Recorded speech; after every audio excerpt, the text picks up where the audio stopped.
देता तो वह सारा साजो सामान उसी जगह रहता है, लेकिन बच्चा रोने चिल्लाने लगता, चीखने लगता, तब उसे खुद ब खुद महसूस होता है। ये खुशी हमें तभी तक प्राप्त हो सकती जब तक हमने अपने पिता की उंगली पकड़ रखी थी। हमारा पिता कौन है? वो परमात्मा है, वो परमेश्वर है जिसने अंड खंड ब्रह्मांड की रचना की। अरे जितना अरसा, जितना समय तुम्हारा ध्यान मालिक की भक्ति में लगा रहेगा, तुम दुनिया में 2-4 दिन जरूर सुख हासिल कर सकते हो। और अगर तुम्हारा ध्यान मालिक की भक्ति से हट जाएगा तो ये सारी दुनिया तुम्हारे लिए दुख का रूप बन करके खड़ी हो जाएगी। इसलिए प्रेमी भाई बहनों, चारों तरफ से अपने ख्याल ध्यान को समेट करके उस मालिक की भक्ति करो, सूरत शब्द नाम की कमाई करो। इस कलयुग में उस मालिक को प्राप्त करने का केवल एक ही रास्ता महात्माओं ने बताया, सूरत शब्द नाम की कमाई। सूरत शब्द नाम की कमाई करना, सब जतन दूर अब धरना। कोई दूसरा उपाय नहीं, कोई तीसरा तरीका नहीं। ऐसा मत करना कि गंगा गए तो गंगा राम बन गए और जमुना गए तो जमुना दास बन गए। चलो जब भी कर लें तब भी कर लें, पूजा भी कर लें, पाठ भी कर लें, कोई ना कोई उपाय कारगर होगा ही। अरे प्रेमी भाई बहनों, इस बात को हमेशा ध्यान में रखिएगा कि जो पानी 100 सुराखों से बहेगा वो कभी खेत नहीं सींच सकता। अगर हम अपने ध्यान को दुनिया में चारों तरफ फैलने देंगे, हम कभी कुछ भी प्राप्त नहीं कर सकते। नाम विसार चल ही अनिमार्ग, अंत काल पछताई। नाम की कमाई का तरीका छोड़ करके और किसी रास्ते पर चल करके देख लो, अंत समय पछताना पड़ेगा। इसलिए प्रेमी भाई बहनों, चारों तरफ से अपने ख्याल ध्यान को समेट करके एक मन एक चित्त हो करके सूरत शब्द नाम की कमाई करो, यानी सुमरन ध्यान भजन करो। इस कलयुग में उस मालिक को प्राप्त करने के लिए महात्माओं ने केवल 3 साधन बताए। साधन 3 सारे वर्णे और साधन सब थोथे मान। इस कलयुग में उस मालिक को प्राप्त करने के लिए महात्माओं ने केवल 3 साधना बताई। पहला है सुमरन, दूसरा है ध्यान और तीसरा है भजन। सुमरन कहते हैं मालिक को याद करना, ध्यान कहते हैं दृष्टि को एकाग्र करना, और भजन कहते हैं कान में उंगली डाल करके उस शब्द को सुनना, उस नाम को सुनना, उस देववाणी आकाशवाणी को सुनना जो 24 घंटे तुम्हारे अंदर गूंज रही। प्रेमी भाई बहनों, ये सूरत शब्द नाम योग की साधना है। जितने भी महात्मा धरती पर आए उस मालिक को पाया, सूरत शब्द नाम योग की साधना करके ही पाया। सबसे पहले कबीर साहब आए, कबीर साहब ने सूरत शब्द नाम योग की साधना जारी की। उसके बाद गुरु नानक साहब आए, गुरु नानक साहब ने भी सूरत शब्द नाम योग की साधना जारी की। उसके बाद और भी महात्मा आए, कबीर नानक दादू दरियाम, भीखा रविदास पलटू जगजीवन। आप चित्रकूट में चले जाइए, गोस्वामी जी महाराज जिन्होंने रामचरितमानस बनाई, उन्होंने भी उस मालिक को पाया तो सूरत शब्द नाम योग की साधना करके पाया। राजस्थान की धरती पर देखो मीराबाई हुई, सहजोबाई हुई, उन्होंने भी उस मालिक को पाया तो सूरत शब्द नाम योग की साधना करके ही पाया। सूरत कहते हैं जीवात्मा को और शब्द कहते हैं उस आवाज को जिसको पकड़ करके तुम्हारी जीवात्मा ऊपर से नीचे आई है। प्रेमी भाई बहनों, हम लोग ऊपर से नीचे कैसे आए, कैसे नीचे आकर संसार में फंस गए, तो जरा संक्षिप्त में आप समझिएगा। क्योंकि अगर हम अपने अस्तित्व को नहीं जानेंगे कि आखिर ये संसार कैसे बना, किसने इस संसार को बनाया, हम लोग कहाँ से संसार में आकर फंस गए। तो अपने इतिहास को नहीं जानोगे तो भविष्य नहीं जान सकते। इसलिए प्रेमी भाई बहनों, अपने इतिहास को समझिएगा कि कैसे हम लोग इस संसार में आए। पहले यहाँ कुछ नहीं था, पहले न हम थे न आप थे, न ये जमीन थी न आसमान था, न देवी थे न देवता थे, पहले कुछ नहीं था। तो पहले कौन था? आपके धर्म ग्रंथों में लिखा हुआ है, एक अनी अनामा अब सच्चिदानंद प्रभु धामा। वो एक अनी अनामी महाप्रभु अपने अनामी धाम में अखंड राज किया करते थे। उस मालिक की मौज मर्जी उठी, उन्होंने 3 लोकों का विस्तार किया, यानी अगम लोक, अलख लोक और सतलोक। अगम लोक में अगम पुरुष को बैठाया, अलख लोक में अलख पुरुष को, और सतलोक में सतपुरुष भगवान को बैठा दिया। काफी समय जब बीत गया तो नीचे की रचनाओं का विस्तार सतपुरुष भगवान ने किया। उन्होंने अपनी आवाज पर अनंतों अनंत ब्रह्मांडों की रचना की और अपने 16 पुत्रों को नीचे उतार दिया। निरंजन भगवान, जिनको दुनिया ईश्वर कहती है, सतपुरुष भगवान के ये सबसे छोटे पुत्र हैं। इन 16 पुत्रों ने नीचे आकर घनघोर तपस्या की और अपने पिता को प्रसन्न करके, यानी सतपुरुष भगवान को प्रसन्न करके, सतलोक के समान राज मांग लिया। राज चेतन पर किया जाता, जड़ पर राज नहीं किया जाता।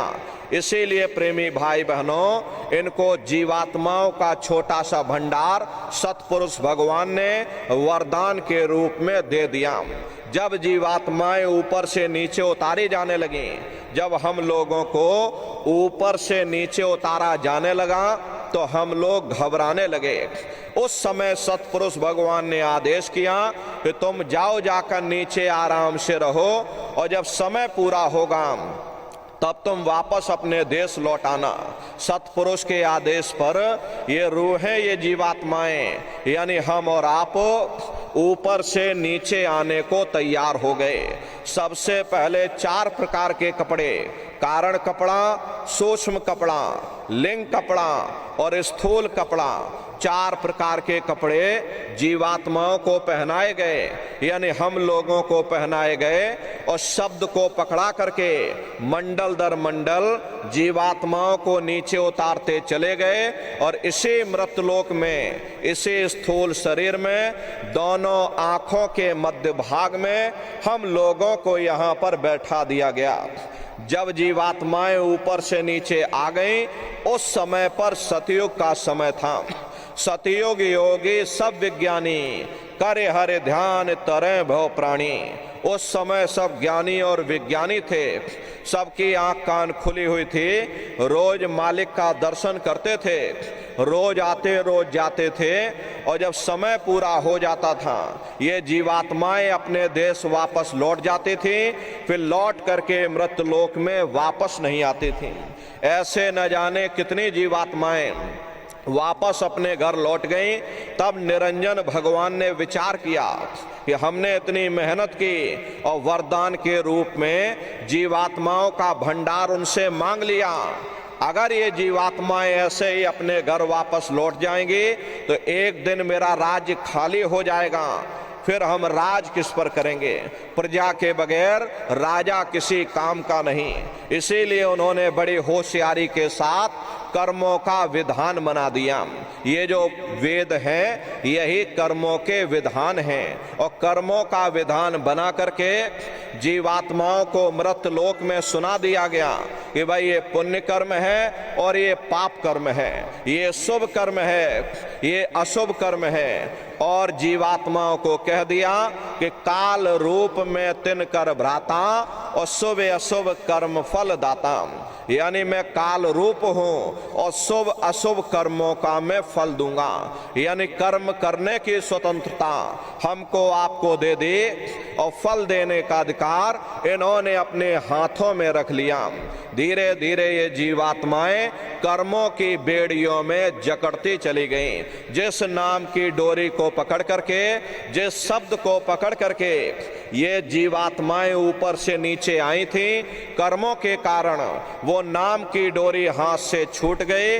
तब से लेके आज तक न जाने कितने युग और कल्प बीत गए, हम लोग यहीं पर भटका खा रहे।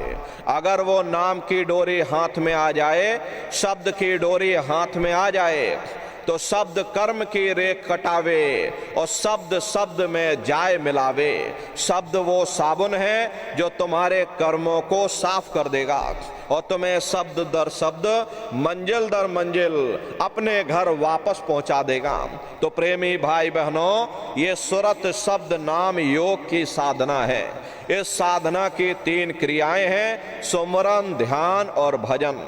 तो कैसे आप लोग सुमरन करोगे, कैसे आप लोग ध्यान करोगे और कैसे आप लोग भजन करोगे, जरा बैठ करके अच्छी तरह समझिएगा और फिर घर पर जा करके करिएगा। तो सबसे पहले सुमरन कैसे किया जाएगा? सुमरन करने के लिए एक माला आप लोग ले लेना। ये देखिए प्रेमी भाई बहनों, 108 दाने की ये माला है। अपने अपने घरों में बैठ करके बाहर से अपनी आंख को बंद कर लेना और दोनों आंखों के मध्य भाग में अपने ध्यान को रोक करके और दाने दाने पर जय गुरुदेव नाम का उच्चारण करिएगा। हर दाने पर जय गुरुदेव नाम, हर दाने पर जय गुरुदेव नाम, जय गुरुदेव, जय गुरुदेव, जय गुरुदेव, जय गुरुदेव, कुल 108 बार करिएगा। दोबारा इसी जगह फिर वापस आ जाओगे। जब आप जय गुरुदेव नाम का उच्चारण करोगे तो दोनों आंखों के मध्य भाग में अपने ध्यान को रोक करके और दाने दाने पर जय गुरुदेव नाम का उच्चारण करिएगा। जिसको आप याद कर रहे हो, एक समय ऐसा आएगा वो अंतर में तुम्हारे सामने प्रकट हो जाएगा। उसके स्वरूप को देख लेना, फिर उसी के स्वरूप को याद करके जय गुरुदेव नाम का सुमरन सभी नए प्रेमी भाई बहन करिएगा। दूसरी बार फिर यहीं से जय गुरुदेव नाम का सुमरन, तीसरी बार फिर यहीं से जय गुरुदेव नाम का सुमरन। इस तरह से कुल 8 बार जय गुरुदेव नाम का सुमरन सभी नए प्रेमी भाई बहन करिएगा। 8 बार करने के बाद ये माला आप रख देना। प्रेमी भाई बहनों, ये जय गुरुदेव नाम किसी साधारण इंसान का नाम नहीं, ये स्वयं उस अनामी महाप्रभु का नाम है।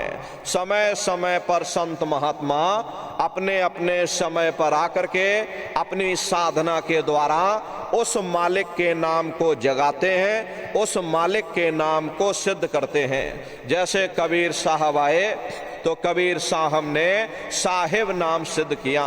गुरु नानक साहब आए तो गुरु नानक साहब ने वाह गुरु नाम सिद्ध किया। गोस्वामी जी महाराज आए तो गोस्वामी जी महाराज ने राम नाम सिद्ध किया। मीराबाई आई तो मीराबाई ने गिरधर नाम सिद्ध किया। सूरदास जी महाराज आए तो सूरदास जी महाराज ने श्याम नाम सिद्ध किया। इसी तरह से हमारे गुरु महाराज जय गुरुदेव नाम सिद्ध करके गए। जय गुरुदेव नाम का जहाज लगा कर गए। अगर इस जहाज पर सारी दुनिया बैठेगी, ये जहाज सारी दुनिया को पार करेगा। नए जीवों के लिए नामदान की प्रक्रिया को और सरल से सरल किया गया। वरना बहुत से पुराने पुराने प्रेमी बैठे हैं और अगर उनसे ये पूछ लिया जाए भाई जरा नाम रूप स्थान गाजे बाजे बता दो, तो वो तक भूल जाते। अब इतने पुराने हो करके आज तक आप लोग याद नहीं कर पाए, बड़ा भारी दोष लगता है।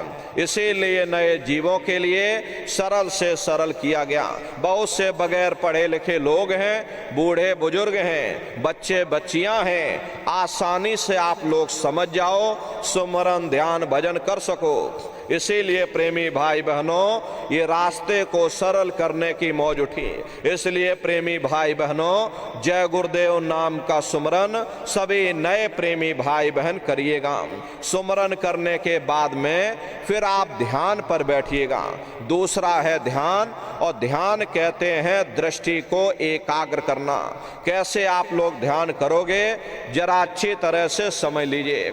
अपने अपने घरों में पलथी मार करके बैठिएगा, शरीर को टाइट मत करिएगा। बहुत से प्रेमी भाई बहन क्या करते हैं कि ध्यान के समय अपने शरीर को बिल्कुल टाइट कर देते हैं। यदि आप अपने शरीर को टाइट कर दोगे तो ये शरीर आपका थक जाएगा और फिर शरीर ढीला पड़ जाएगा। इसलिए पहले से ही अपने शरीर को बिल्कुल ढीला छोड़ देना। जितना आराम से बैठोगे उतना आपके लिए अच्छा रहेगा। तो ढीले बदन से आराम से बैठिएगा, आंखों को धीरे से बंद कर देना, इन आंखों पर कोई जोर मत देना। बहुत से प्रेमी क्या करते हैं, ये अपनी इन आंखों पर जोर लगाते। यदि आप अपनी इन बाहरी आंखों पर जोर लगाओगे तो आंखों की पुतलियों में दर्द होगा, फिर आप अपनी बाहरी आंखों को खोल दोगे। इन बाहरी आंखों का यहाँ पर कोई मतलब नहीं है। जैसे सोते समय धीरे से आंख को बंद करते हो, ऐसे ही धीरे से आंख को बंद कर लेना। दोनों आंखों के मध्य भाग में दूर सामने देखिएगा, सामने आपको अंधेरा दिखाई पड़ेगा। बस उसी अंधेरे में एक जगह पर आप अपनी दृष्टि को एकाग्र करिएगा। होशियारी यही रहे ये आंखों की पुतलियां हिलने ना पाएं। शुरुआती समय में ये आंखों की पुतलियां अंदर अंदर हिलेंगी, लेकिन जब आप अभ्यास करोगे, करत करत अभ्यास ते जड़मत होत सुजान, जब अभ्यास करते रहोगे तो आंखों की पुतलियां हिलना बंद हो जाएंगी। तो दूर सामने अंधेरे में एक जगह पर आप अपनी दृष्टि को एकाग्र करिएगा, या उस अंधेरे को ही आप देखते रहना। एक टक हो करके सामने अंधेरे को देखते रहिएगा, दृष्टि अपने आप एकाग्र हो जाएगी। और जैसे ही आपकी दृष्टि सामने अंधेरे में एकाग्र होगी, सुई की नोक के बराबर काले में भी काला बिंदु, बड़ा चमकीला बिंदु होगा, तारे की तरह चम चम चम चम चमकेगा, वो सामने आपको दिखाई पड़ जाएगा। जब वो चमकदार बिंदु आपको सामने दिखाई पड़ जाए, तब आप अपनी दृष्टि को उस बिंदु पर एकाग्र करिएगा। जब आप अपनी दृष्टि बिंदु पर एकाग्र करोगे तो बिंदु के चारों तरफ से बड़ा भारी प्रकाश निकलेगा, चक्र की तरह से बहुरंगी प्रकाश होगा। वो प्रकाश धीरे धीरे बड़ा होता चला जाएगा। साधक इतना मोहित हो जाता है कि बिंदु को तो छोड़ देता और दाएं बाएं प्रकाश को देखने में लग जाता। प्रेमी भाई बहनों, जब आप दाएं बाएं प्रकाश को देखने में लग जाओगे, क्योंकि प्रकाश उस बिंदु से निकल रहा और आपने बिंदु को छोड़ दिया, प्रकाश को देखने में लग गए, तो प्रकाश भी गायब हो जाएगा, वो बिंदु भी गायब हो जाएगा, फिर अंतर में अंधेरा छा जाएगा, फिर आपको उतनी मेहनत करनी पड़ेगी। इसलिए दाएं बाएं बिल्कुल मत देखिएगा, आपका निशाना उस बिंदु पर टिका रहे जिसमें से वो प्रकाश निकल रहा। वही बिंदु दरवाजा है, वही बिंदु खिड़की है, उसी को हरि का द्वार यानी कि हरिद्वार कहा गया। बहुत विशाल वो दरवाजा, ये संसार कुछ नहीं है। ऐसे लाखों संसार इकट्ठे करके एक साथ दरवाजे के अंदर डाल दिए जाएं, पता तक नहीं चलेगा। इतना विशाल वो हरि का द्वार तुम्हारे अंदर बना हुआ। जब एक टक हो करके आप उस दरवाजे को देखते रहोगे तो वो दरवाजा खुल जाएगा, ये शिव नेत्र खुल जाएगा, ये दिव्य दृष्टि खुल जाएगी और आप दरवाजे के अंदर दाखिल हो जाओगे। एक बार प्रेमी भाई बहनों ये दिव्य दृष्टि खुल जाए, फिर क्या भूत क्या भविष्य और क्या वर्तमान दोनों आंखों के मध्य भाग में दूर सामने देखिएगा, सामने आपको अंधेरा दिखाई पड़ेगा। बस उसी अंधेरे में एक जगह पर आप अपनी दृष्टि को एकाग्र करिएगा, या उस अंधेरे को ही आप देखते रहना, दृष्टि अपने आप एकाग्र हो जाएगी। उस समय किसी के बारे में सोचना नहीं, किसी के बारे में विचार मत करिएगा।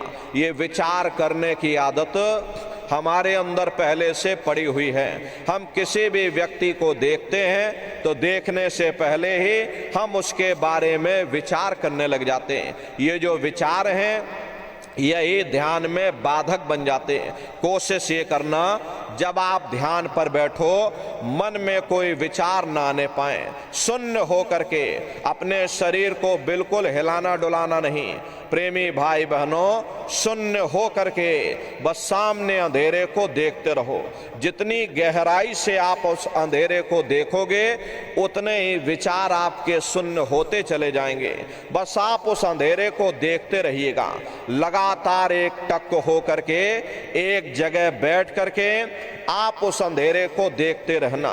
देखते देखते देखते देखते आपकी दृष्टि अंधेरे में रुक जाएगी और जैसे ही आपकी दृष्टि उस अंधेरे में एकाग्र होगी तो सुई की नोक के बराबर काले में भी काला बिंदु, बड़ा चमकीला बिंदु होगा, तारे की तरह चम चम चम चम चमकेगा, वो सामने आपको दिखाई पड़ जाएगा। और जब वो चमकदार बिंदु सामने दिखाई पड़ जाए तब आप अपनी दृष्टि को उस बिंदु पर एकाग्र करिएगा। जब आप अपनी दृष्टि बिंदु पर एकाग्र कर लोगे तो वही बिंदु दरवाजा है, वो दरवाजा खुल जाएगा, ये शिव नेत्र खुल जाएगा, ये दिव्य दृष्टि खुल जाएगी और आप दरवाजे के अंदर दाखिल हो जाओगे। प्रेमी भाई बहनों, तो यह है ध्यान करने का तरीका। और तीसरा है भजन। गाने बजाने का नाम भजन नहीं है, नाच गाना और ढोल मजीरा का नाम भजन नहीं। भजन कहते हो उस रूहानी आवाज को सुनना जो 24 घंटे तुम्हारे अंदर गूंज रही है। कैसे भजन करोगे जरा अच्छी तरह से समझ लीजिए।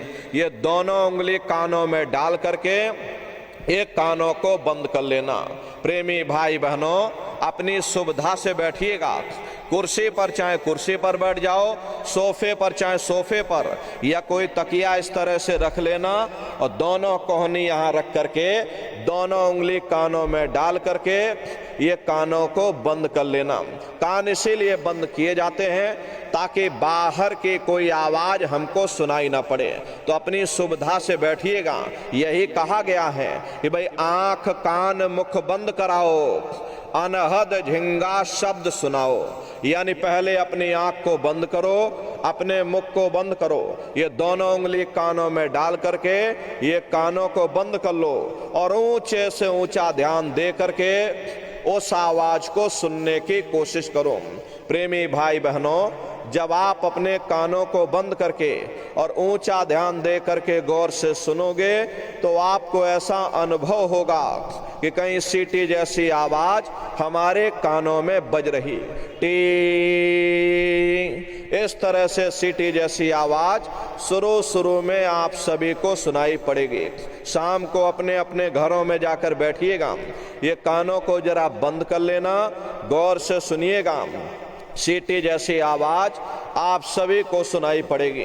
करना कुछ नहीं है, लेटे हो चाहे बैठे हो, बस आप उस आवाज को सुनते रहना और सुनते सुनते उसी में लीन हो जाओ। जब आप उसमें लीन हो जाओगे तो कुछ समय बाद में दोबारा आपको फिर से अनुभव होगा कि कहीं बड़ी दूर से एक महीन आवाज, घंटे और शंख की आवाज हमारे कानों में बज रही। जैसे मंदिरों में घंटियां बजती हैं, टन टन टन, तो बाहर तो आपने नकल किया। महात्माओं ने कहा था ये शरीर तुम्हारा सच्चा हरि मंदिर है। इसे हरि मंदिर के अंदर 24 घंटे वो घंटे और शंख की आवाज गूंज रही है। उसी घंटे शंख की आवाज को महात्माओं ने शब्द कहा। अरे आपके धर्म पुस्तकों में लिखा है कि पोथी पढ़ पढ़ जग मुआ, पंडित भया न कोई, और 2.5 अक्षर प्रेम का पढ़े सो पंडित हुए। दुनिया वाले कहते हैं कि 2.5 अक्षर का मतलब प्रेम है। अरे प्रेम नहीं है, प्रेम में तो मात्रा लगी हुई।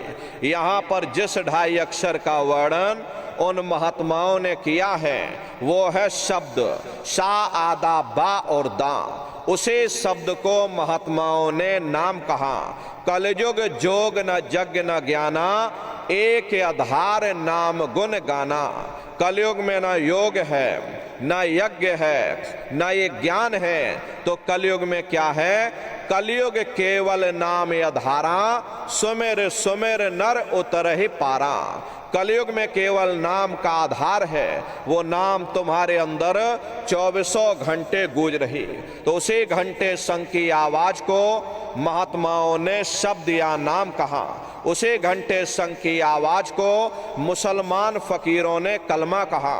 उसी घंटे संग की आवाज को ईसा मसीह साहब ने वर्ड या लागस कहकर याद किया। उसी घंटे संग की आवाज को गुरु नानक साहब ने अनहद वाणी कहकर याद किया।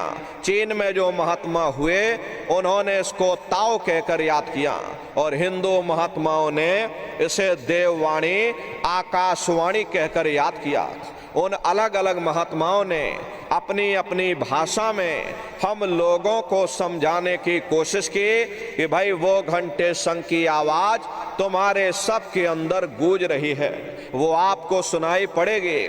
लेकिन शुरुआती समय में आपको ऐसा मालूम पड़ेगा कि कहीं बड़ी दूर पर घंटियां बज रही, टन टन टन, लेकिन सुनाई हर एक को पड़ेगी।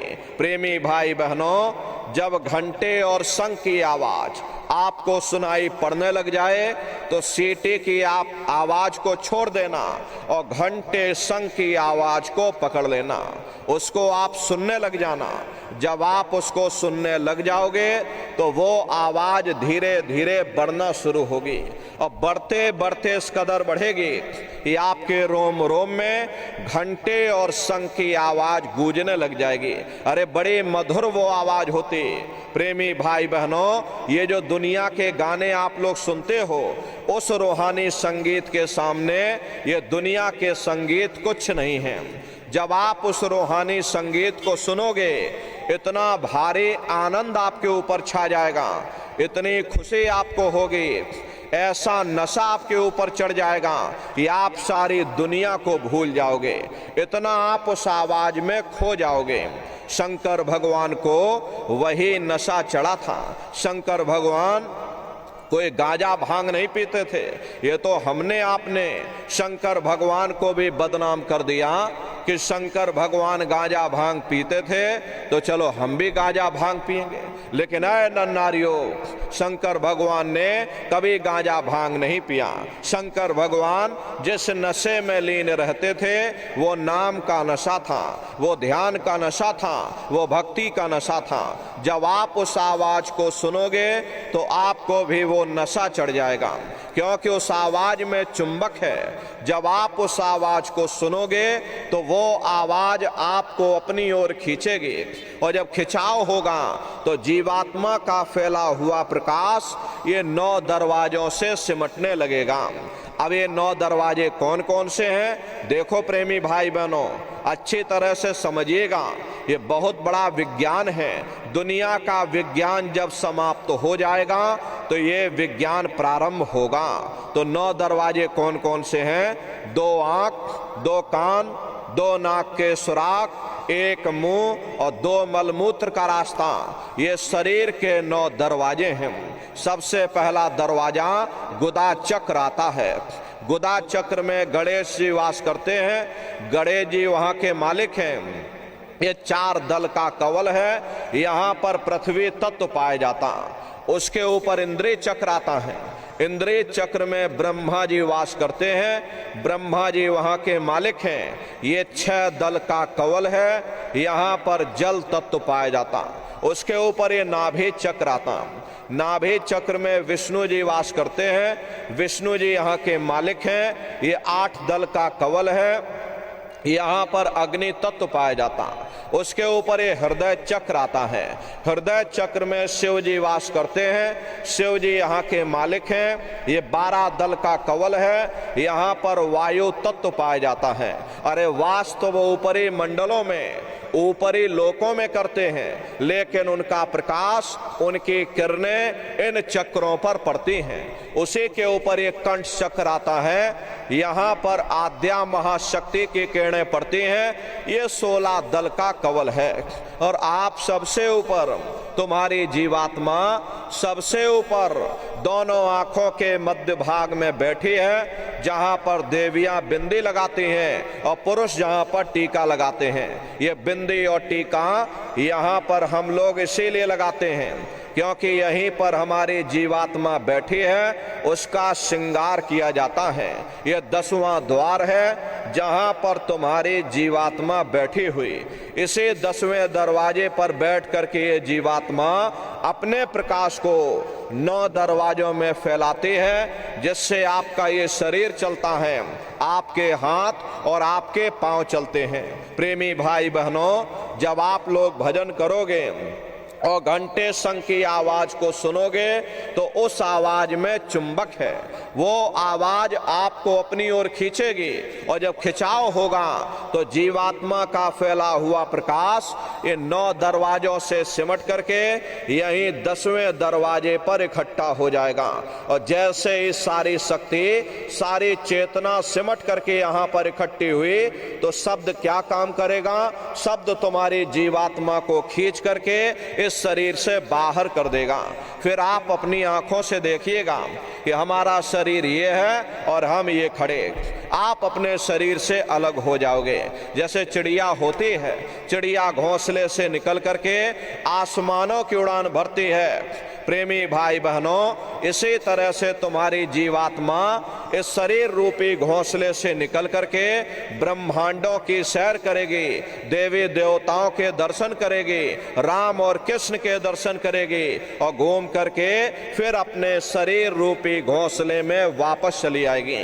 प्रेमी भाई बहनों, ये ब्रह्मा विष्णु महादेव जिनकी सारी दुनिया पूजा करती है, अरे आप सभी लोग ब्रह्मा विष्णु महादेव की पूजा करते हो, लेकिन कभी तुमने ये विचार नहीं किया भाई जिनकी हम लोग पूजा कर रहे, आखिर ये ब्रह्मा विष्णु महादेव कौन हैं? ये कहाँ पर रहते हैं? ये क्या काम करते हैं? इनके माँ बाप कौन हैं? राम कौन है? कृष्ण कौन है? ईश्वर कौन है? ब्रह्म कौन है? पर ब्रह्म कौन है? ये कहाँ पर रहते हैं? तो जरा संक्षिप्त में आप समझिएगा प्रेमी भाई बहनों, क्योंकि अगर हम इसका वर्णन करेंगे लाखों वर्ष हमको लग जाएंगे। इतने विशाल लोक ऊपर बने हुए, इसीलिए संक्षिप्त में हम आपको बता रहे कि किन किन मंडलों को पार करते हुए तुम्हारी ये जीवात्मा अपने 5वें मंडल पर यानी कि सचखंड में पहुंचेगी। सचखंड से ये जीवात्मा शब्द को पकड़ करके नीचे इस मृत लोक में आई है, तो फिर उसी शब्द को पकड़ करके मंडल दर मंडल किन किन लोकों को पार करते हुए जीवात्मा अपने घर वापस पहुंचेगी। तो जरा संक्षिप्त में आप समझ लीजिए प्रेमी भाई बहनों, जब आप लोग भजन करोगे और घंटे शंख की आवाज को पकड़ करके जब आप इस शरीर रूपी घोंसले से बाहर निकल जाओगे तो उसी घंटे शंख की आवाज को पकड़कर यही जीवात्मा फिर ब्रह्मांडों की चढ़ाई करती है। पलक झपकते यह जीवात्मा खरबों योजन ऊपर चली जाती। ये चांद सूरज सितारों को पार करने के बाद सबसे पहले जो आपको लोक मिलेगा उसे महात्माओं ने शिवलोक कहा। शिवलोक वो तमोगुणी स्थान है, वहां के मालिक शिव जी हैं, वो पार्वती जी के साथ उस लोक में विराजमान हैं। शिव जी का दर्शन करने के बाद फिर जब आप ऊपर चढ़ोगे उसी के ऊपर ब्रह्मा जी का लोक आएगा। ब्रह्मा जी का लोक वो रजोगुणी स्थान है, वहां के मालिक ब्रह्मा जी हैं, वो गायत्री सावित्री और सरस्वती के साथ उस लोक में विराजमान हैं। और ब्रह्मा जी का दर्शन करने के बाद फिर घंटे शंख की आवाज को पकड़ करके फिर जब आप ऊपर चढ़ोगे उसी के ऊपर विष्णु लोक आएगा। प्रेमी भाई बहनों, घंटे शंख की आवाज को पकड़ करके रखना पड़ता है। यदि आपने शब्द को छोड़ दिया तो सेकंड भर आपको नहीं लगेगा, धड़ाम से आप अपने शरीर में वापस लौट आओगे, इन बाहरी आंखों को खोल दोगे। इसीलिए शब्द को पकड़ करके रखना पड़ता। तो प्रेमी भाई बहनों, ब्रह्मा जी का दर्शन करने के बाद फिर जब आप ऊपर चढ़ोगे उसी के ऊपर विष्णु लोक आएगा। विष्णु लोक वो सतोगुणी स्थान है, वहां के मालिक विष्णु जी हैं। उनका बड़ा मनमोहक स्वरूप, उनकी 4 भुजाएं हैं और चारों भुजाओं में शंख, गदा, पद्म और चक्र सुशोभित हैं और आप क्षीर सागर में लक्ष्मी जी के साथ विराजमान हैं। ये तीनों देवता ब्रह्मा, विष्णु और महादेव अपने अपने लोक में बैठ करके राज कर रहे। एक रचयिता है जो हम जीवों को रचता है, एक पालनहार है जो हम जीवों को पालता है और एक संहार करता है जो जीवों को नष्ट कर देता। एक का काम है घड़े को बनाना, एक का काम है घड़े की सुरक्षा करना और एक का काम है घड़े को फोड़ देना। इनकी जो माता है वो आद्या महाशक्ति हैं। ब्रह्मा, विष्णु, महादेव लोक के ऊपर वो आद्या महाशक्ति का लोक आता है और उसी लोक को पार करने के बाद सबसे पहला देश पड़ता है, या यूं कह लीजिए कि पहली राजधानी पड़ती है जिसे महात्माओं ने सहस दल कवल कहा। वो राजधानी है, ये ब्रह्मा, विष्णु, महादेव के जो लोक हैं उस राजधानी के अंतर्गत आने वाले जिले हैं। आप इस तरह से समझिए जैसे प्रेमी भाई बहनों, आपके उत्तर प्रदेश की राजधानी लखनऊ है, प्रयागराज आपका जिला है, इसी तरह प्रेमी भाई बहनों वो सहस दल कवल राजधानी है। राजधानी का जो मालिक है वो निरंजन भगवान है। प्रेमी भाई बहनों, ये ब्रह्मा, विष्णु, महादेव ये निरंजन भगवान के ही पुत्र हैं और ये आद्या महाशक्ति ये निरंजन भगवान की अर्धांगिनी है और निरंजन भगवान स्वयं तीनों लोकों के मालिक हैं। ये वही निरंजन भगवान हैं जिन्होंने तपस्या करके वरदान के रूप में जीवात्माओं का भंडार उस मालिक से मांग लिया। ये वही निरंजन भगवान हैं। इन्हीं को दुनिया त्रिलोकीनाथ कहती है, हिंदू इन्हीं को परमात्मा कहते हैं, मुसलमान इन्हीं को खुदा कहते हैं, ईसाई इन्हीं को गॉड कहते हैं। ये जल एक है। जल को चाहे आप पानी कह लो, चाहे आप वाटर कह लो, चाहे आप नीर कह लो, इसी तरह प्रेमी भाई बहनों वो परमात्मा भी एक है। हम लोग लफ्जों के झगड़े में उलझे हुए, घंटे और शंख की आवाज जो हर इंसान के अंदर गूंज रही वो आवाज उन्हीं के मुखार बिंद से हो रही। निरंजन भगवान का जो स्वरूप है वो ज्योति स्वरूप है। हजार बाती की अखंड ज्योति वहां पर बराबर जल रही है। हम लोग यहाँ मंदिरों में ज्योत जलाते हैं, ये तो हम आप उसकी नकल करते हैं। प्रेमी भाई बहनों, महात्माओं ने आपको चिन्ह बता दिया कि भाई उनका ऐसा स्वरूप है, तो हम लोग यहाँ पर नकल करने लगे।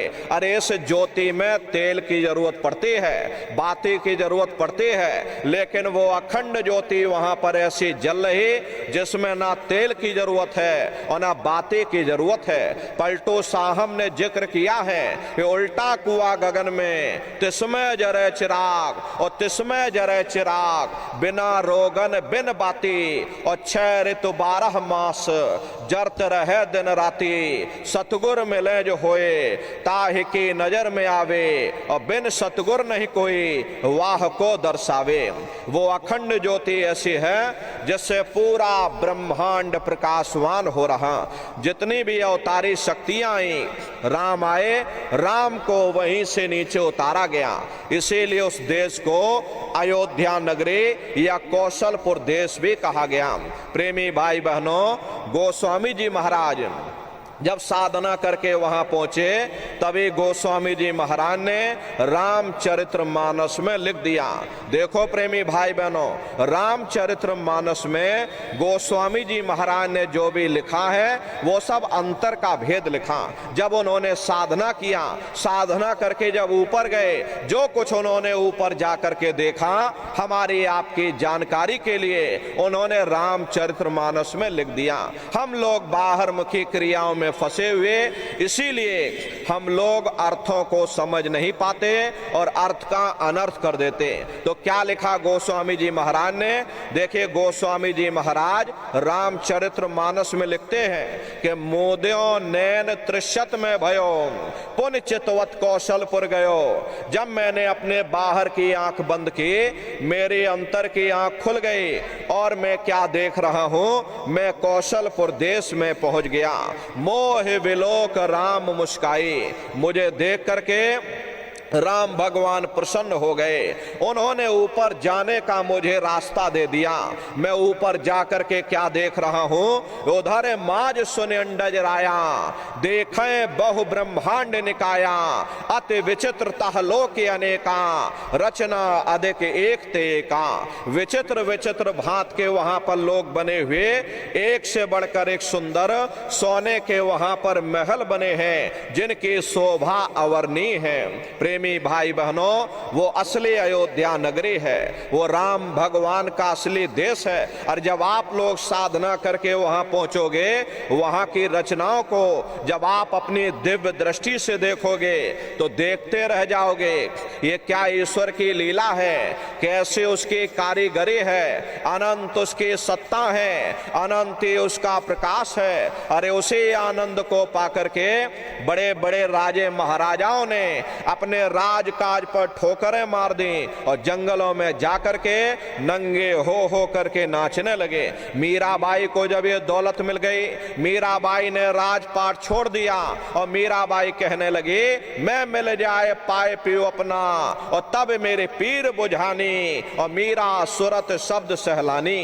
कबीर साहब को जब वो दौलत मिल गई और अन्य महात्माओं को जब वो दौलत मिल गई, उन्होंने जब ऊपर चढ़ करके देखा तो कलम तोड़ करके लिख दिया, अचरज देखा भारी साधो, अचरज देखा भारी रे, और बिना बजाए निस्दिन बाजे, घंटा शंख नगारी रे, बहरा सुन सुन मस्त होते है, तन की खबर बिसारी रे, और बिन भूमि के महल बना है, तामे जो तुजारी रे, अंधा देख देख सुख पावे और बात बतावे सारी रे, और जीता मरकर फिर जी जावे, बिन भोजन बलधारी रे, और ब्रह्मानंद संत जन बिरला, कोई समझे बात हमारी रे।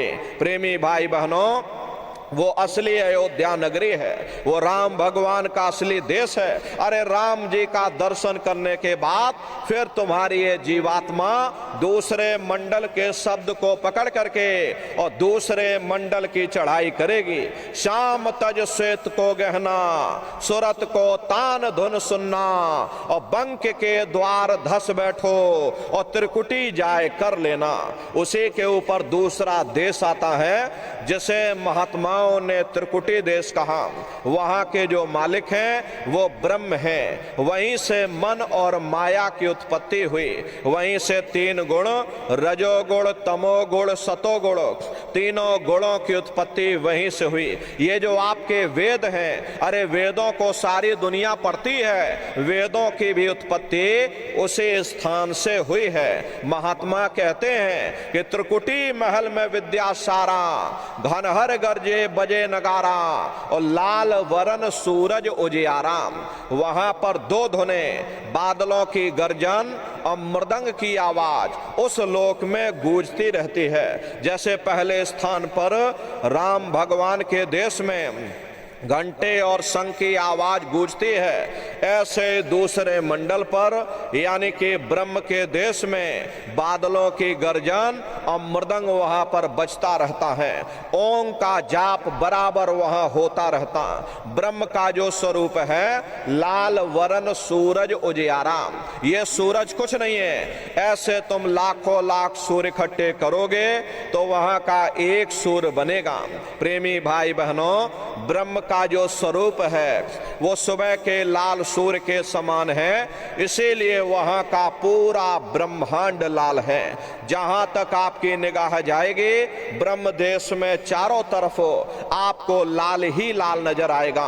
महात्मा जब साधना करके वहां पहुंचे तभी महात्माओं ने लिख दिया, लाली मेरे लाल की और जित देखूं तो लाल, और लाली देखन में गई मैं भी हो गई लाल।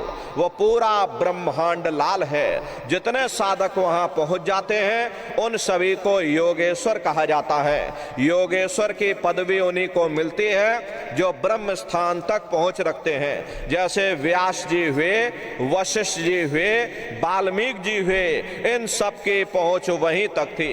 इसीलिए कहा गया कि वाल्मीकि भय ब्रह्म समाना।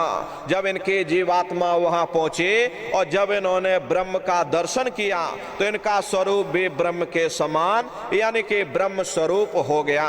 तो जितने साधक वहां पहुंच जाते हैं उन सभी को योगेश्वर कहा जाता।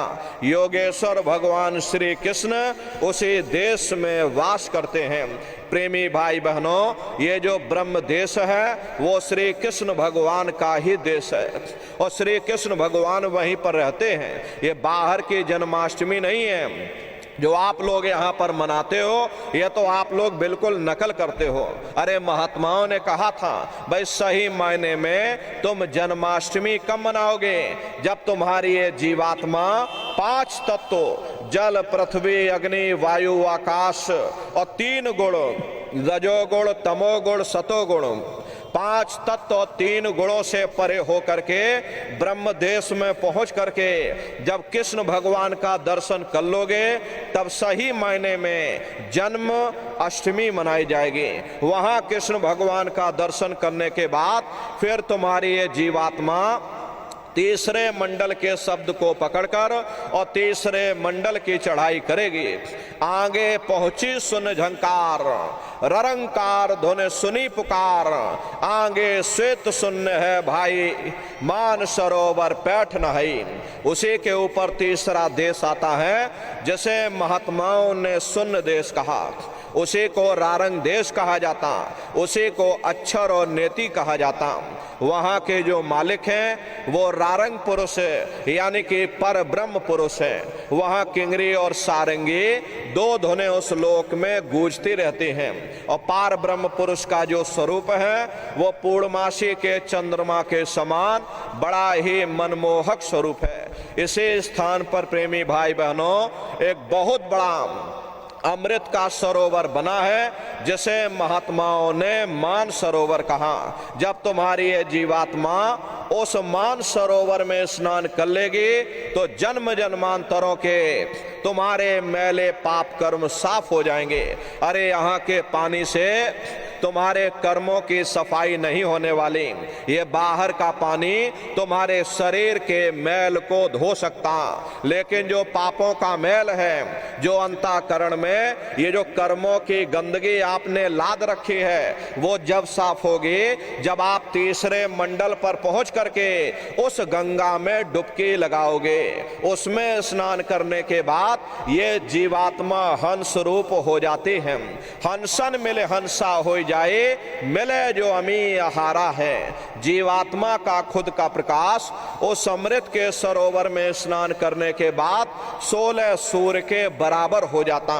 तब फिर यही जीवात्मा चौथे मंडल के शब्द को पकड़ करके और चौथे मंडल की चढ़ाई करती है। 2 पर्वत के संग निहारो और भंवर गुफा ते संत पुकारो। 2 पर्वतों को पार करने के बाद वो बड़ा सुंदर देश आता है जिसे महात्माओं ने भंवर गुफा कहा। वहां के जो मालिक हैं वो सोहंग पुरुष है, मां नहीं है। हापे अंग की मात्रा सोहंग पुरुष। वहां बंशी यानी मुरली की मधुर ध्वनियां सदा उस लोक में उच्चारण होती रहती और सोहंग पुरुष का जो स्वरूप है वो दोपहर के सूर्य के समान महाप्रकाशवान स्वरूप है। स्वरूप में अंतर है। पहले स्थान पर निरंजन भगवान का जो स्वरूप है वो ज्योतिष स्वरूप है। दूसरे स्थान पर ब्रह्म का जो स्वरूप है वो सुबह के लाल सूर्य के समान है। तीसरे स्थान पर पार ब्रह्म का जो स्वरूप है वो पूर्णमासी के चंद्रमा के समान है। चौथे स्थान पर सोहंग पुरुष का जो स्वरूप है वो दोपहर के सूर्य के समान महाप्रकाशवान स्वरूप है। और वहां के धनी का दर्शन करने के बाद ताके परे धाम सतनामा और बीन बजे सतलोक ठिकाना। सोहंग देश के ऊपर वो 5वां देश आता है जिसे महात्माओं ने सचखंड देश कहा। वो सचखंड देश अजर अमर अविनाशी सदा एक रस रहने वाला देश है। वहां न काल है, न कर्म है, न दुख है, न संताप है, न पुण्य है, न पाप है। जो जीवात्माएं वहां पर पहुंच जाती हमेशा के लिए जन्म मरण के बंधनों से आजाद हो जाती। वहां के जो मालिक हैं वो सत्पुरुष भगवान हैं जिनके रोम रोम में खरबों खरब सूरज चांद सितारे प्रकाशवान। वही हमारे आपके सच्चे मालिक है। वही हमारे आपके सच्चे पिता हैं। हमको आपको वहीं से नीचे उतारा गया और फिर शब्द को पकड़ करके शब्द शब्द पौड़ी पर चढ़कर और पहुंचो सचखंड सतनाम। तो शब्द कब पकड़ में आएगा? जब आप लोग भजन करोगे। और भजन कैसे किया जाएगा जरा अच्छी तरह समझ लीजिए। ये आंख और कान को बंद करिएगा लेकिन मन को रोकिएगा। ऐसे समय पर तुम्हारा ये मन जरूर भागेगा। अभी आप यहाँ सत्संग में बैठे हो, शरीर भले तुम्हारा यहाँ बैठा लेकिन मन सारी दुनिया में भाग रहा। अब किसी को पानी पीने जाना है, ये मन पानी पीने पहुंच गया। किसी को कोई बात याद आ गई, मन आपस में बातचीत करने लगा। कोई बाल बच्चों को छोड़ करके आया, मन बाल बच्चों में पहुंच गया। कोई दुकान दफ्तर छोड़ करके आया, ये मन दुकान दफ्तर में पहुंच गया। कोई खेती बाड़ी छोड़ करके आया, शरीर बेचारा यहाँ बैठा, मन गेहूं में पानी लगा रहा। तो ऐसे भजन से कोई लाभ नहीं होगा। अरे जिन्होंने मार मन डाला उन्हीं को सूरमा कहना, बड़ा बैरी ये मन घट में इसी का जीतना कठिना। अगर दुनिया में कोई हमारा दुश्मन है वो केवल तुम्हारा ये मन है। ये मन रूपी रावण कब मरेगा? जब 9 द्वारों पर फतेह हासिल करके तुम यहाँ 10वें द्वार पर चढ़ जाओगे, तब सही मायने में दशहरा मनाई जाएगी। अरे बाहर की दशहरा नहीं है जो लकड़ी का रावण बना देते हो और फूंक फांक करके घर चले आते कहते भाई हमने रावण मार दिया। अरे महात्माओं ने कहा था भाई सही मायने में तुम दशहरा कब मनाओगे? जब 9 द्वारों पर फतेह हासिल करके तुम यहाँ 10वें द्वार पर चढ़ जाओगे, तब सही मायने में विजयदशमी मनाई जाएगी। तब ये मन रूपी रावण तुम्हारा मरेगा। तब तुम्हारी ये जीवात्मा, इसी जीवात्मा को महात्माओं ने राम भी कहा। हम कोई अपने मन से नहीं कह रहे। अरे आपके धर्म ग्रंथों में लिखा हुआ, एक राम दशरथ का बेटा, एक राम घट घट में लेटा, एक राम का शकल पसारा, और एक राम है सबसे न्यारा। एक वो राम है जो अयोध्या के वासी हैं, और एक राम घट घट में लेटे, यानी हमारी आपकी ये जीवात्मा जो हर एक के अंदर मौजूद है। महात्माओं ने कहा भाई एक वो राम है, और एक राम का शकल पसारा, यानी पहले स्थान के मालिक वो निरंजन भगवान जिनको दुनिया त्रिलोकीनाथ कहती है, जिनका ये पूरा पसारा, ये पूरा संसार है। महात्माओं ने कहा भाई एक वो राम है, और एक राम है सबसे न्यारा, 5वें स्थान के मालिक वो सतपुरुष भगवान जो हमारे आपके सच्चे पिता हैं। महात्माओं ने कहा भाई एक वो राम है। तो महात्मा तो उस राम की महिमा गाते हैं। मोटी बात आप पकड़िए कि भजन कैसे करोगे। कि आंख और कान को बंद कर लेना, ऊंचा ध्यान दे करके सुनिएगा। शुरू में सीटी जैसी आवाज आप सभी को सुनाई पड़ेगी, उसे पकड़ लेना, सुनते रहना। कुछ समय बाद में दोबारा आपको अनुभव होगा कि कहीं बड़ी दूर से एक महीन आवाज, घंटे और शंख की आवाज हमारे कानों में बज रही। जब घंटे शंख की आवाज आपको सुनाई पड़ने लग जाए, तब आप सीटी की आवाज को छोड़ देना और घंटे शंख की आवाज को पकड़ लेना। एक बार प्रेमी भाई बहनों आप उस आवाज को पकड़ लो, फिर वो आवाज आपको नहीं छोड़ेगी, खींच करके शरीर से बाहर कर देगी। वो रोज आना, रोज जाना, रोज ब्रह्मांडों की सैर करना, रोज देवी देवताओं के दर्शन करना, रोज राम और कृष्ण के दर्शन करना, और घूम करके फिर अपने शरीर रूपी घोंसले में वापस चले आना। अरे यहाँ से आपको बंबई जाना है तो पहले आप टिकट खरीदोगे, फिर आप रेलगाड़ी पर चढ़ोगे, 24 घंटे में आप बंबई पहुंचोगे। लेकिन भजन के द्वारा आप सूक्ष्म शरीर में पलक झपकते ही बंबई ही क्या पूरे संसार का चक्कर लगा करके सेकंड भर के अंदर, उससे भी कम समय में अपने शरीर में वापस आ सकते। इतनी भारी रफ्तार आपकी होगी। ये कब संभव होगा? जब आप लोग भजन करोगे। भजन का मतलब है भजो, अपने घर वापस चलो।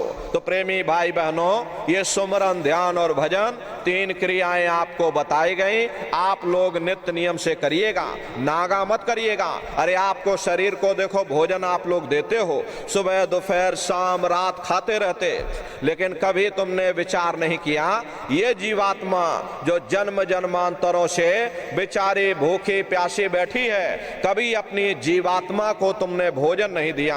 और इसका भोजन भजन है, इसका भोजन शब्द है, इसका भोजन नाम है। अपना ये नियम बनाओ कि पहले हम अपनी जीवात्मा को भोजन देंगे, फिर अपने शरीर को भोजन देंगे। अगर ये नियम आपका बन गया तो आपका लोक भी बन जाएगा और आपका परलोक भी बन जाएगा। प्रेमी भाई बहनों, उस मालिक को पाने के लिए तुम्हें घर बार छोड़ने की जरूरत नहीं है, तुम्हें समाज छोड़ने की जरूरत नहीं, तुम्हें जात और बिरादरी बदलने की जरूरत नहीं। अरे जात पात के रगड़े झगड़े ये हमारे अपने नहीं है, ये सिर्फ हमारे मन की खुराफात है। अरे आप सभी लोग बुद्धिमान हो, अपनी अपनी बुद्धि से आप सभी लोग विचार करिएगा। जब गुरु नानक साहब नहीं आए थे तब कोई सिख नहीं था, जब मोहम्मद साहब नहीं आए थे तब कोई मुसलमान नहीं था, जब ईसा मसीह साहब नहीं आए थे तब कोई ईसाई नहीं था। और पीछे लौटते चले जाओ तो केवल मनुष्य ही मनुष्य रह जाते। ये रगड़े झगड़े किसने पैदा किए? ये हमने आपने पैदा किए।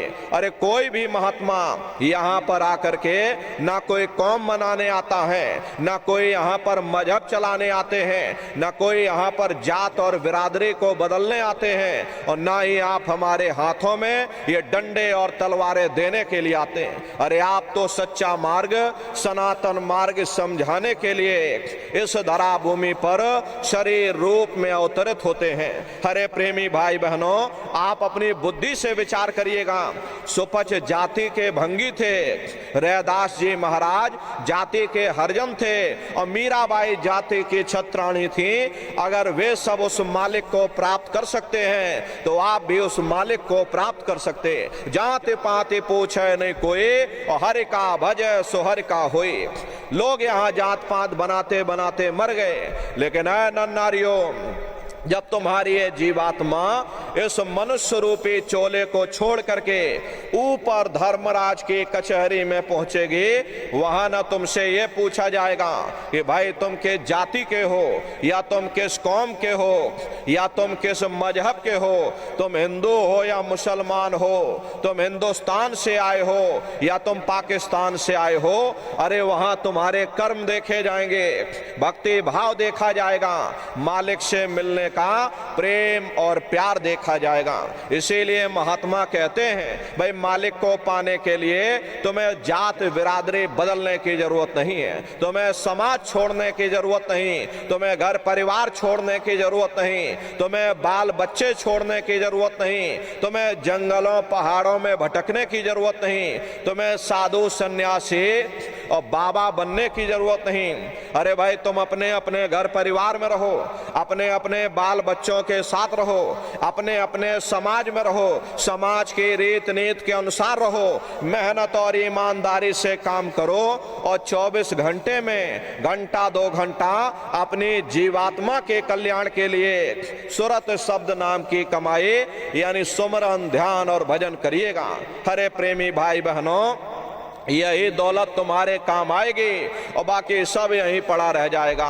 सुई की एक नोक भी तुम्हारे साथ में जाने वाली नहीं है। अरे बड़े बड़े राजे महाराजे आए, सारी जिंदगी उन्होंने ये किला बनाते बनाते गुजार दिया।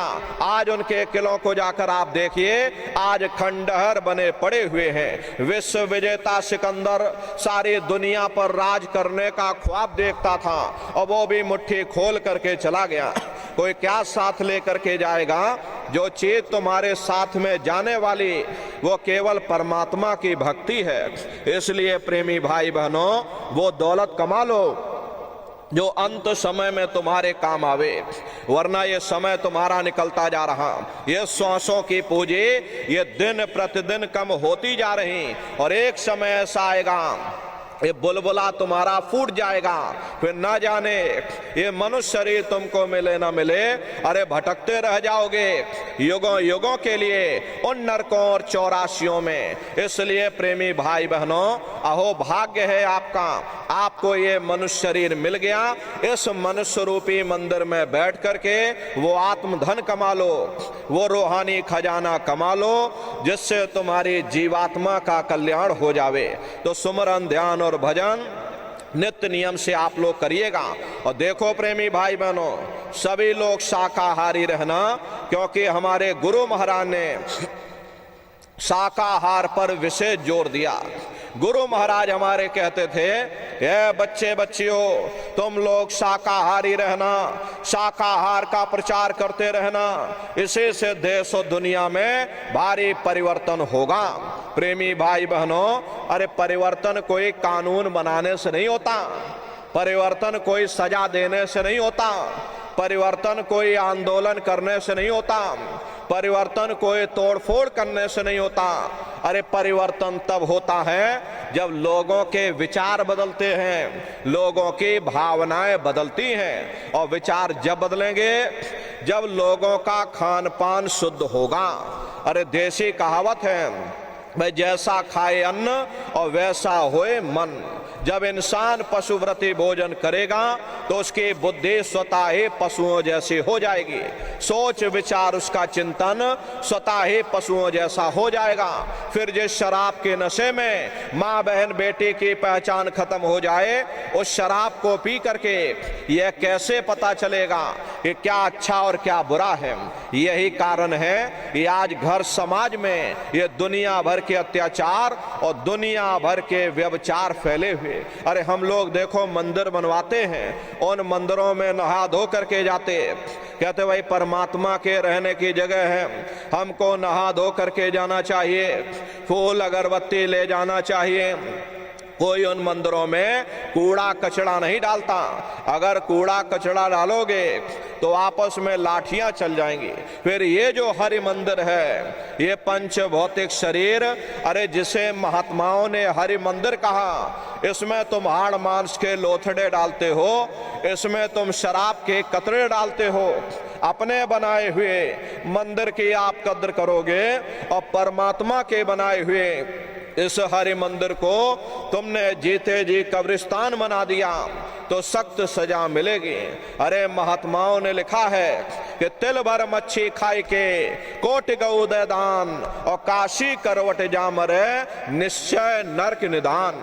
यदि तिल भर भी मच्छी खा करके फिर चाहे कोटान कोट गऊओं का दान करो और काशी में जाकर के मत्था रगड़ते रगड़ते अपनी पूरी जिंदगी वहां पर गुजार दो, फिर भी तुमको तुम्हारे गुनाहों की सजा मिलेगी, कोई बच नहीं सकता। क्योंकि ये कर्म भूमि है, यहाँ तुम जैसा कर्म करोगे वैसा फल तुमको मिलेगा। देखिए इस कर्म भूमि पर कृष्ण भगवान तक नहीं बच पाए। उस समय बाली को छिप करके बाण मारा था, वही बाली कृष्ण अवतार में बहेलिया बन करके आ गया और कृष्ण भगवान के पैरों में पद्म चमकता था और हिरण की आंख समझ करके और बहेलिये ने निशाना मार दिया। और जब पास में आकर के देखा कृष्ण भगवान थे, अफसोस करने लगे, लेकिन कृष्ण भगवान ने उसको समझाया कि भाई इसमें तुम्हारा कोई दोष नहीं, उस समय हमने तुमको मारा, आज तुमने हमको मार दिया, हमारा तुम्हारा अदला बदला पूरा हो गया। कर्म प्रधान विश्व रच राखा और जो जस करे सो तस फल चाखा। ये कर्मों का ऐसा देश है, यहाँ तुम जैसे बीज बोगे वैसे फसल काटोगे। इसलिए प्रेमी भाई बहनों, हमारी आपसे प्रार्थना है कि आप लोग शाकाहारी रहिएगा। ये तरह तरह की बीमारियां जो आज के समय में आ रही, इसका मुख्य कारण एक ही है, लोगों का खान पान गंदा हो गया। अरे अपनी बुद्धि से विचार करिएगा, इंसानों के खून में जब जानवरों का खून मिल जाएगा, इंसानों के अंदर जब जानवरों के कीटाणु पहुंच जाएंगे तो न जानवरों की दवा काम में आएगी और न इंसानों की दवा काम में आएगी, तो परिणाम क्या होगा? ऐसी महामारियां फैलेंगी। इसलिए प्रेमी भाई बहनों, आपसे हमारी प्रार्थना है कि आप लोग शाकाहारी रहिएगा। कोई ऐसा नशा मत करना, जिससे बुद्धि तुम्हारी पागल हो जाए और घर में माँ बहन बेटे की पहचान खो दो। अरे आप अपने आप को कट्टर हिंदू मानते हो। अरे भाई हम कट्टर हिंदू हैं, हमसे बड़ा सनातनी दुनिया में कोई नहीं। हम धर्म के ठेकेदार हैं, हम राम को मानने वाले, हम बजरंगबली को मानने वाले और हम कृष्ण को मानने वाले। अरे भाई आप राम को मानते हो और आप कृष्ण को मानते हो तो उनके आदर्शों पर भी चलना सीखो। राम ने कभी नहीं कहा कि तुम मांस खाओ या कृष्ण ने कभी नहीं कहा कि तुम शराब पियो। जितने देवी देवता अवतार हुए सभी यही कह करके गए कि अहिंसा परमो धर्मा। अगर हमने किसी को बनाया नहीं तो मिटाने का अधिकार हमारे पास नहीं। अरे आप इंसान हो, इंसान का काम है दया करने का, दया धर्म का मूल है। इसलिए आप जीवों पर रहम करो, रूहों पर रहम करो। सभी लोग शाकाहारी रहना, शाकाहार का प्रचार अपने अपने क्षेत्रों में बराबर आप लोग करते रहिएगा। अरे सतयुग कैसे आएगा, राम राज कैसे आएगा? राम राज कोई नारा लगाने से नहीं आएगा, राम राज कोई भाषण देने से नहीं आएगा। प्रेमी भाई बहनों, राम राज का मतलब है अच्छे विचारों का आना। वरना राम के समय में भी रावण जैसे असुर होते थे, कृष्ण के समय में भी कंस जैसे असुर होते थे। अरे तब भी लड़ाइयाँ होती थी, तब भी झगड़े होते थे, तब भी युद्ध घटनाएं होती थी। राम राज का मतलब है अच्छे विचारों का आना। और अच्छे विचार जब आएंगे जब हर इंसान मानव धर्म का पालन करेगा। और मानव धर्म क्या कहता है? सत्य, दया, अहिंसा, प्रेम और करुणा, यही मानव धर्म का आधार है। जब मानव के अंदर मानवता आ जाएगी, मानव के अंदर दया आ जाएगी, मानव के अंदर करुणा आ जाएगी, ये मानव दूसरों की पीड़ा को अपनी पीड़ा समझने लगेगा। इंसान के अंदर जब इंसानियत आ जाएगी तब सही मायने में देश में राम राज आ जाएगा। इसीलिए महात्माओं ने कहा कि राम राज को लाना है तो पहले मानव धर्म अपनाना है, मानव को मानव धर्म अपनाना पड़ेगा।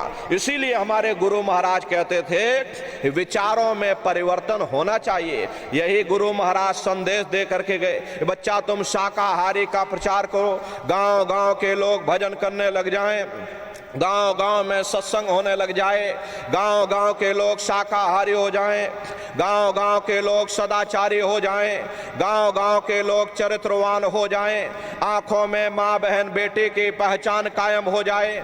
तो जब हमारा ये गांव बदल जाएगा तो ये पूरा समाज बदल जाएगा, निश्चय ही कलयुग में सतयुग आ जाएगा। इसलिए प्रेमी भाई बहनों, धर्म के प्रचार में आप सभी लोग अपना अपना योगदान दीजिएगा। देखिए हमारे गुरु महाराज परम संत बाबा जय गुरुदेव जी महाराज ने एक अच्छे समाज के निर्माण के लिए, चरित्रोत्थान के लिए, लोगों को शाकाहारी और सदाचारी बनाने के लिए 116 वर्ष की आयु तक अथक मेहनत और परिश्रम किया। हमारे गुरु महाराज ने अपने गुरु की याद में मथुरा आश्रम पर इतना विशाल मंदिर बनवाया। गुरु महाराज हमारे कहते थे कि बच्चा मंदिर का वो देवता वहां पर बैठ करके बरकत बांट रहा। अरे आप लोग आइए, वहां कोई रुपया पैसा नहीं, कोई चंदा चुटकी नहीं चढ़ाई जाती। अरे मंदिर के देवता के सामने अपनी एक बुराई को चढ़ा दीजिए। वहां पर बुराई चढ़ाई जाती है कि हम आज से मांस मछली नहीं खाएंगे, हम आज से अंडा शराब का सेवन नहीं करेंगे, हम आज से झूठ नहीं बोलेंगे, हम आज से किसी को धोखा नहीं देंगे, हम आज से किसी की निंदा आलोचना नहीं करेंगे। अरे आप अपनी एक बुराई चढ़ा दो, आपकी एक मनोकामना पूरी होगी। ऐसा वरदानी मंदिर गुरु महाराज ने अपने गुरु की याद में मथुरा आश्रम पर बनवाया। प्रेमी भाई बहनों, समय निकाल निकाल करके अपने दरबार में आप लोग पधारिएगा। अभी ये होली का कार्यक्रम प्रेमी भाई बहनों 24, 25, 26 मार्च 3 दिवसीय होली का कार्यक्रम मथुरा दरबार में मनाया जाएगा। तारीख आप लोग याद रखिएगा, 24, 25 और 26 मार्च 3 दिन का ये होली का कार्यक्रम मथुरा दरबार में मनाया जाएगा। आप सभी प्रेमी भाई बहन होली के अवसर पर पधारिएगा। देश के कोने कोने से दसियों लाख की संख्या में सत्संगी प्रेमी भाई बहन मथुरा दरबार में पधारते हैं। उनके रहने ठहरने के लिए वहाँ अलग अलग जिलों के टेंट राउटी डेरे लगाए जाते हैं। भोजन पानी के लिए भी अलग अलग जिलों के वहाँ पर भंडारे चलाए जाते हैं। अरे आपके प्रयागराज जिले का भी भंडारा वहाँ पर चलता है। प्रेमी भाई बहनों, आपके जिले के अध्यक्ष श्री सुखराम जी हैं, उन्हीं के नेतृत्व में वहाँ पर भंडारा चलता है। आप सभी प्रेमी भाई बहन पधारिएगा। प्रेमी भाई बहनों, अपने अपने बच्चों को भी साथ में लेकर के आइएगा। अपना प्रेमी भाई बहनों, अपने आश्रम पर गुरु महाराज की एक छोटी सी गौशाला भी है। गुरु महाराज के पास में कुल 2 गाय थी। 2 गायों का इतना बड़ा परिवार है। ये आज के समय में करीब करीब 3000 गायें हैं और 3000 के ऊपर सांड हैं। किसी को बाहर नहीं भेजा जाता, क्योंकि हमारे गुरु महाराज कह करके गए कि बच्चा इनको यहीं रखना, यहीं सेवा पानी करना, अगर बाहर भेज दोगे लोग मार देंगे, काट देंगे। इसीलिए चाहे गाय हो या चाहे बैल हो, हमारे यहाँ किसी को बाहर नहीं भेजा जाता। गायों के लिए अलग से गौशाला है और सांडों के लिए अलग से नंदीशाला बनी है। उसी के बगल में अपना एक बहुत बड़ा विद्यालय भी है, जिसमें 2500 से 3000 बच्चे निःशुल्क विद्या अध्ययन करते हैं। कॉपी किताब, पढ़ाई लिखाई, भोजन पानी बिल्कुल निःशुल्क है। उसी के बगल में अपना एक बहुत बड़ा अस्पताल भी है। प्रेमी भाई बहनों, वो गुरु महाराज की कर्म भूमि है और गुरु महाराज की जन्म भूमि, जहां पर हमारे गुरु महाराज का जन्म हुआ, जिला इटावा, ग्राम खितौरा में है। जैसा भव्य मंदिर गुरु महाराज के कर्म भूमि पर बना हुआ, उसी तरह से भव्य मंदिर गुरु महाराज के जन्म भूमि पर भी बन करके तैयार हो चुका। ये जो आप फोटो देख रहे हो, ये गुरु महाराज के जन्म भूमि का ही मंदिर है। और इधर जो ये फोटो लगी है, ये मथुरा दरबार का मंदिर है।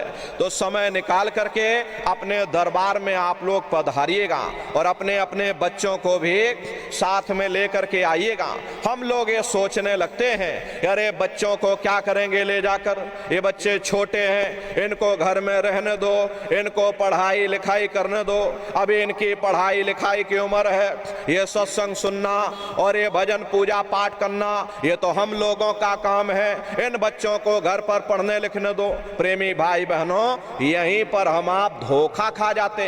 अरे पढ़ाई लिखाई जरूरी है, हम आपकी ये बात मानते हैं कि आज के समय में शिक्षा बहुत जरूरी है। अरे हमको भी गुरु महाराज ने पढ़ाया लिखाया, हमको ये अंगूठा छाप नहीं है, गुरु महाराज ने हमको भी पढ़ाया लिखाया।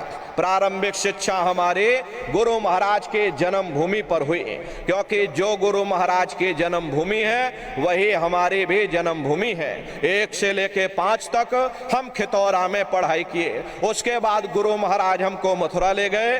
आगे की पढ़ाई लिखाई गुरु महाराज ने मथुरा में कराई। 10वीं किया, फिर 12वीं किया, फिर BA किया, फिर LLB किया, LLB करके वकील भी बने।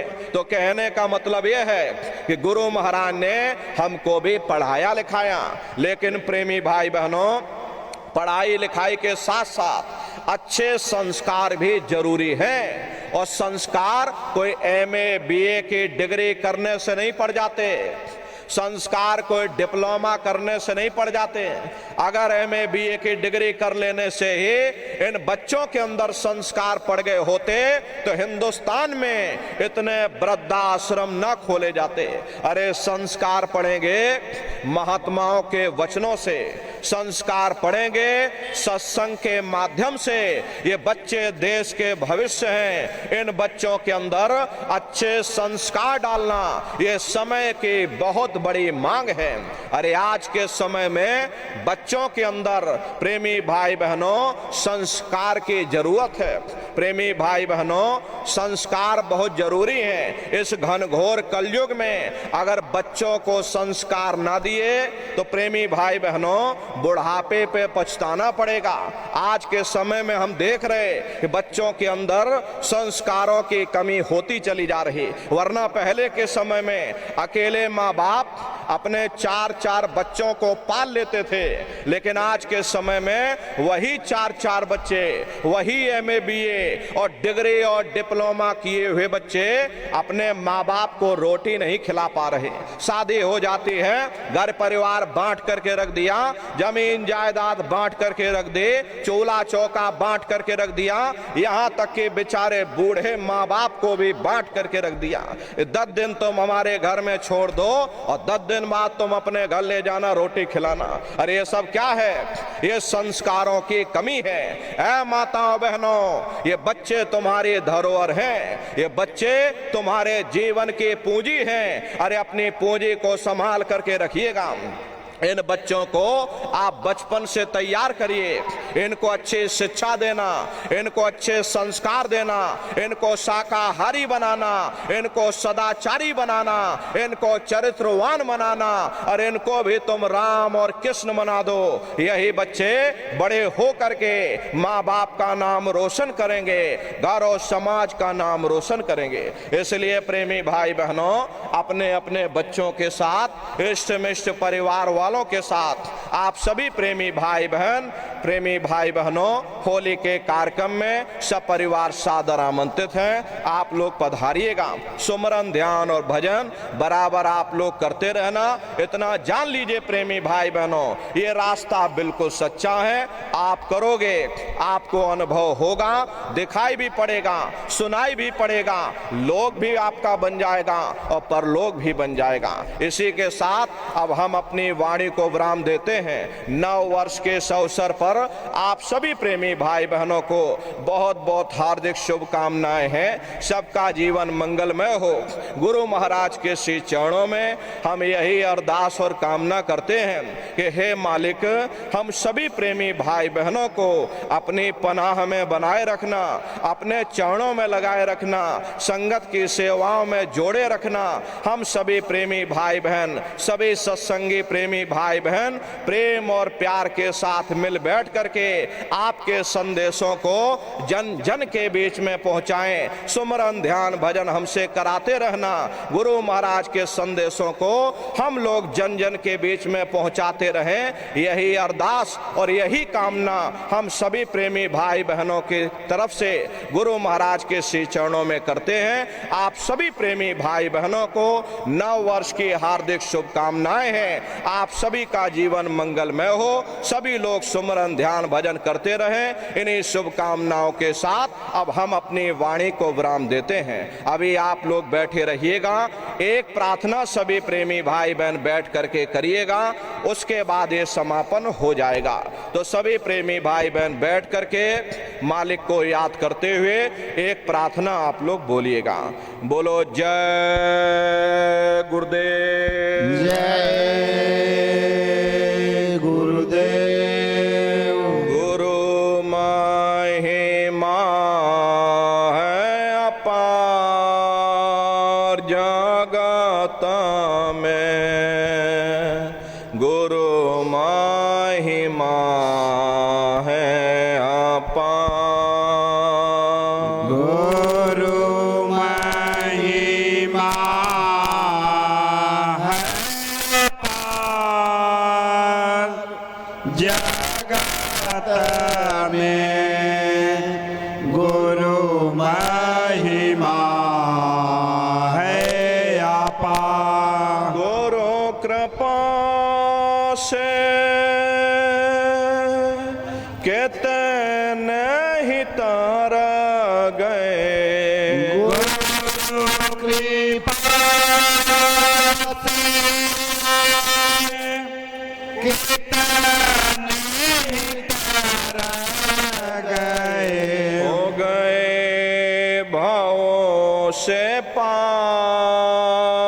जगत में गुरु महिमा है अपार।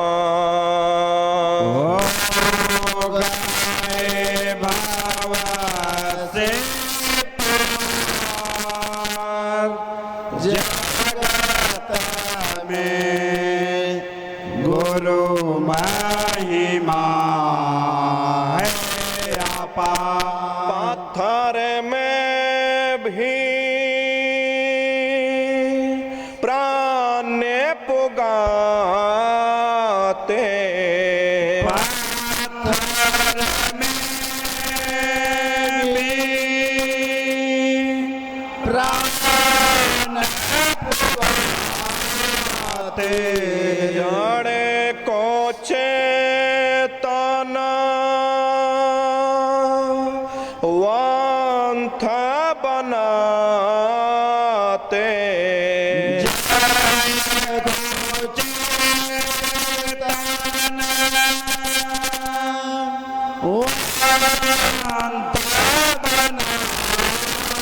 प्रेम दया भंडार जगत में गुरु महिमा है अपार। प्रेम दया भंडार जगत में गुरु महिमा है अपार। गुरु महिमा है अपार जगत में गुरु महिमा है अपार। गुरु महिमा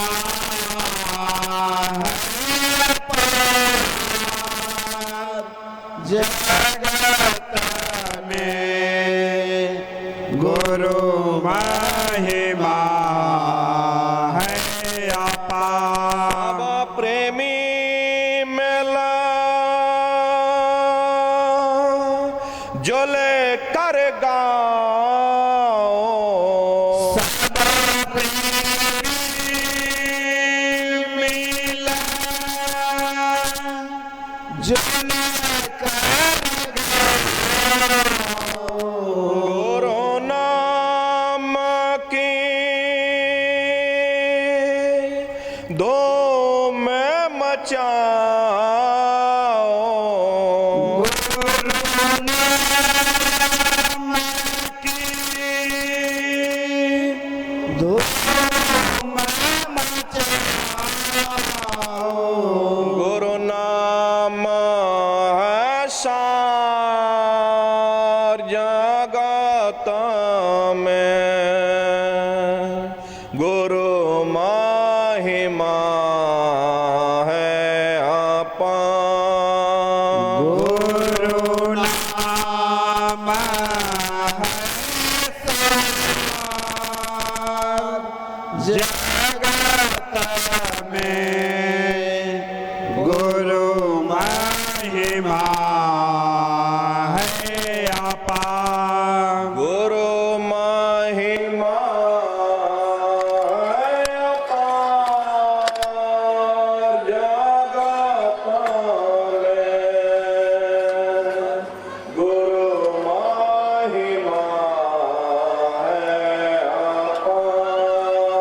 गुरु महिमा है अपार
हाथ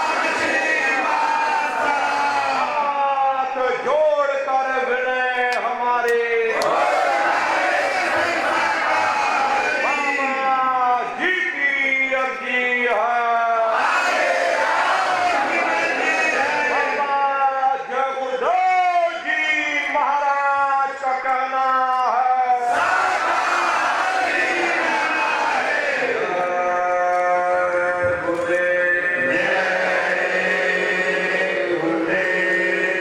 देखो प्रेमी भाई बहनों, अभी हम नीचे उतर जाएंगे। बारी बारी से आप लोगों से मिल भी लेंगे, लेकिन आप लोग को इधर का मुखी या जल्दबाजी मत करिएगा। आराम आराम से आइएगा। सबसे पहले माताएं बहनें आएंगी, उसके बाद भाई लोग आएंगे। माताएं बहनें अपने सिर को, कान को, गले को बिल्कुल ढक करके आराम से आइएगा। बगल में गुरु महाराज की गाड़ी है, चरण पादुका है। दर्शन करते हुए और सत्संग का प्रसाद सभी लोग लेकर के तब आप लोग अपने अपने घरों की तरफ बढ़ाइएगा। बोलो जय गुरुदेव।